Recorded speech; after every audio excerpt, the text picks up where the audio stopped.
Avatra Daf Kuf Nun Gimel. La paracha du guet de Kliva. C'est une histoire bizarre et étrange qui est arrivée il y a des centaines d'années. Et une histoire d'un divorce qui a été traité par tous les postés de cette génération. Il y a eu toute une histoire. Et on va essayer de voir qu'est-ce qu'il y a eu là-bas, qu'est-ce qui s'est passé exactement. Et on va voir comment le Shagat Arié dans sa tchouva, il ramène une preuve de notre soubyan pour dire que ce guet qui a été donné, c'est un guet kasher, et de prouver à travers une halakha qui a été ramenée dans notre daf, pour permettre cette femme de se remarier, et contrairement à beaucoup de poskim qui n'étaient pas d'accord avec ça. Quelle était l'histoire, qu'est-ce qui s'est passé là-bas, etc. C'est ce qu'on va voir aujourd'hui. L'histoire, c'est un homme qui s'appelait Yitzhak Itzik Naireburg, qui s'est marié avec une fille qui s'appelait Léa Gunthuysen. Les deux venaient de l'Allemagne et ils se sont divorcés très peu de temps après qu'ils se sont mariés, il y a à peu près 200 ans, le Chet Elul Tav Kuf Kaf Vav. Et le mariage, il était à Mannheim, en Allemagne, et l'histoire du divorce, elle est surnommée dans les Sfarim de la Halacha Parashat Get Mikliva. Le get, il a été fait dans une petite ville qui était sur la frontière entre l'Allemagne et l'Hollande. Et l'histoire, elle était comme ça. Juste après le mariage, le Khatan, il s'est renfermé sur lui-même et de temps en temps, il marmonnait des phrases bizarres. On a compris que ça allait pas trop bien avec lui. Et déjà, le Shabbat du Sheva Brachot, le Khatan, il a pris une énorme somme qu'il a reçue pour l'année d'Unia, de son beau-père, 94 corlines d'or. Et il s'est sauvé dans un village qui était à côté du Shabbat là-bas, du Shabbat Sheva Brachot. Quand ils l'ont retrouvé là-bas, il a expliqué qu'il était obligé de se sauver, et même d'être Mechalel Shabbat, parce qu'il tremblait de peur d'un grand danger qui allait lui arriver très prochainement. Et les membres de la famille, pour l'instant, ils essayaient d'arranger cette histoire, de voir qu'est-ce qu'on peut faire, etc. Ils n'ont pas tout de suite demandé un guet, mais après que la deuxième semaine, le Shabbat d'après, le Khatan, il a appelé Shimon Copenhagen, c'est quelqu'un qui était proche de la Kala, un membre de la famille de la Kala, et il lui a dit encore une fois qu'il se trouve dans un très grand danger, il doit se sauver tout de suite. Alors lui-même, il a demandé au fait de donner un guet à sa femme parce qu'il doit se sauver tout de suite en Angleterre. Le Khatan se trouvait dans la ville de Bonn, et là-bas, il n'y avait pas il n'y avait pas un Beth Din suffisant pour faire un guet.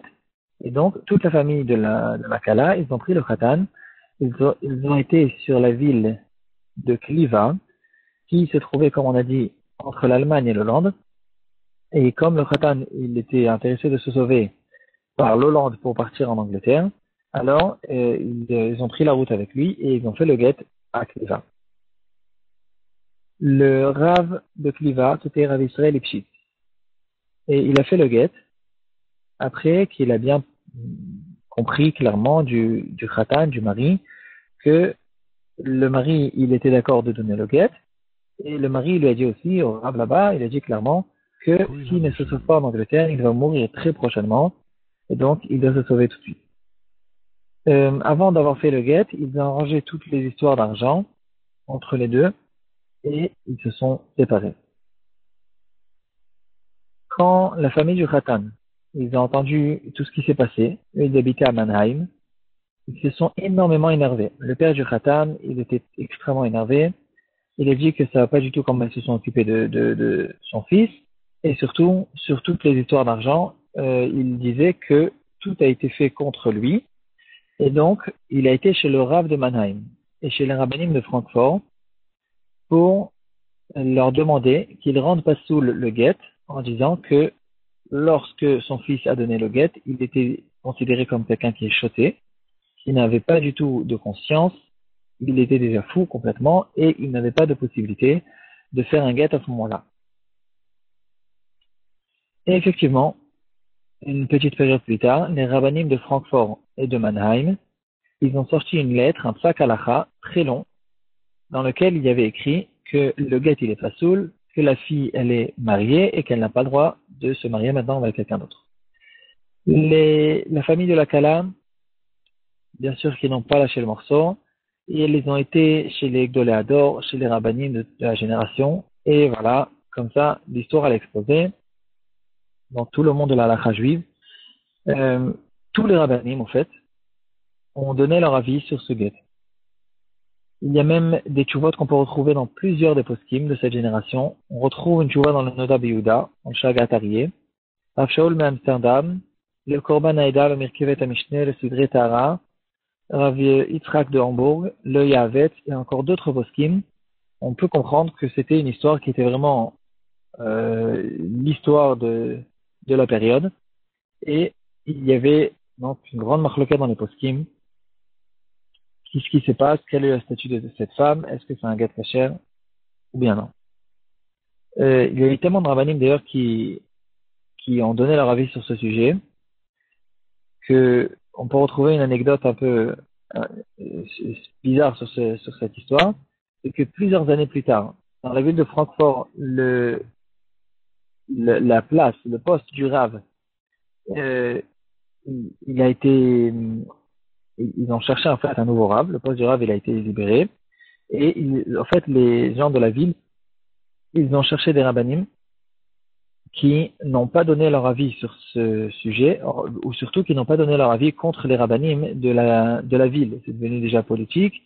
Et les gens de la ville, ils ne voulaient pas mépriser leur propre rabbanim précédent. Et donc, ils ont cherché quelqu'un qui n'avait pas donné son avis contre les rabbanim de Francfort qui pensaient que ce guet, il était pas soul. Et finalement, ils ont trouvé pratiquement personne. Il n'y avait que 3 personnes qui étaient candidats sur être le Rav de Francfort. Et on voit en tout cas comment la majorité en tout cas des rabbanim, ils pensaient que le guet il est kasher et que la femme peut se marier. Le Shagat Aryeh, il ramène,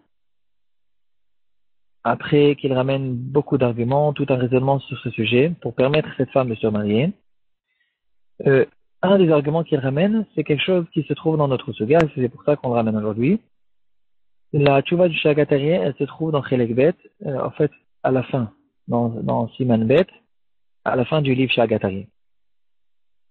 Dans notre suga, on remarque la vie de Rabbi Nathan, qui pense que quelqu'un qui était mourant, et qui a distribué des cadeaux, qui a distribué ses biens, et que finalement, il s'en est remis, il a guéri. Alors, il a la possibilité de revenir en arrière, de regretter sur les cadeaux qu'il a donnés, parce que tout le monde comprend que tous les cadeaux qu'il a donnés, c'est parce qu'il pensait qu'il était dans ses derniers instants et qu'il n'allait plus avoir besoin de tout cet argent. Et s'il savait au fait qu'il allait guérir, il n'aurait jamais au fait distribué son argent. Et la question qui se pose, c'est qu'est-ce qui se passe dans le cas où on a un doute. Les cadeaux ont été distribués et que maintenant, on ne sait pas qui ce qu'il était quand il a distribué le cadeau. Est-ce qu'il était mourant ou bien il était en bonne santé? Et bien sûr, on a besoin de savoir quel était son statut à ce moment-là pour savoir si les cadeaux ils sont valables ou pas. Et là, la Gemara dit, on fait une chazaka. Comme on a déjà vu à plusieurs reprises, dans beaucoup de cas de doute, on s'appuie sur ce qu'on appelle la chazaka. La chazaka veut dire, regarde les données que tu connais et fais le minimum de changements. Ici aussi, on essaye de voir quel est son statut aujourd'hui et on regarde si maintenant, pendant le moment où on a un doute, il est en bonne santé, alors, tant qu'on n'a pas prouvé le contraire, on dit que même pendant le moment où les cadeaux ont été donnés, il était encore en bonne santé et donc les cadeaux sont valables. Si aujourd'hui, maintenant, quand on se pose la question, il est considéré comme shriv mera, il est mourant, alors on se dit que déjà à ce moment-là, il était mourant et que les cadeaux n'étaient pas valables. Euh, une petite parenthèse, malgré qu'il y a l'avis de Rabbi Yaakov qui n'est pas d'accord avec Rabbi Nathan, en fait, c'est pas qu'il est relègue sur tout le raisonnement, il a juste un problème avec le Chezkat Mammon, parce qu'il faut aussi prendre compte où se trouve l'argent. Est-ce qu'elle se trouve encore chez le donateur, ou bien elle se trouve déjà chez ceux qui l'ont pris? Et donc, ici, il y a le Chezkat Mammon qui vient contrer cette chazaka qu'on est intéressé de faire pour essayer de vérifier quel était le statut de cette personne lorsqu'il a donné les cadeaux. En tout cas, l'idée sur la halakha elle-même, on s'appuie sur une chazaka, on s'appuie sur le fait qu'on connaît cette personne aujourd'hui, et en fonction de ça, on décide qu'est-ce qu'il était à ce moment-là. Tant qu'on n'a pas prouvé le contraire, tout le monde est d'accord avec ça. Ici aussi, nous dit le Sha'agatari. Si on est intéressé de savoir quel était le statut de ce mari lorsqu'il était le jour du divorce, et qu'il n'y a pas de possibilité de savoir, il n'y a pas c'est pas qu'il y a des films qui ont été faits ce jour-là, ou une autre manière de prouver cette chose-là, alors, en fait, on se trouve dans une situation de doute. Est-ce qu'il était normal ou il était fou lorsqu'il a donné le get? Et donc, ce qu'il faut faire maintenant, c'est de vérifier quel est son statut aujourd'hui. Et le Sha'agatari dit, moi-même je l'ai vu. Lorsqu'il était en train de se sauver pour aller en Angleterre, il est passé par Metz, la ville de Metz, là où se trouvait le Sha'agatari. Et le Sha'agatari, il l'a invité chez lui pendant 3 jours et il a dit qu'il était normal. C'était une personne qui est considérée dans la halakha comme une personne normale. Et donc, nous dit le Sha'agatari, puisque je l'ai vu après le guet, et que, donc, ici, un petit rideau dans le Sha'agatari, c'est que malgré qu'on ne sait pas exactement qu'est-ce qu'il est aujourd'hui, mais il dit le Sha'agatari, puisque je l'ai vu après le guet, et à ce moment-là, il était considéré comme une personne de normal. Donc, tant qu'on n'a pas prouvé le contraire, on peut savoir avec la force de la chazaka que même lorsqu'il a donné le guet, il était normal et le guet, il est kasher.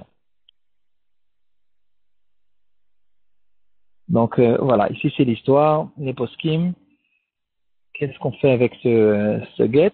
Et ben, en tout cas, d'après la majorité des poskim, le guet, il était kasher, la femme peut se remarier.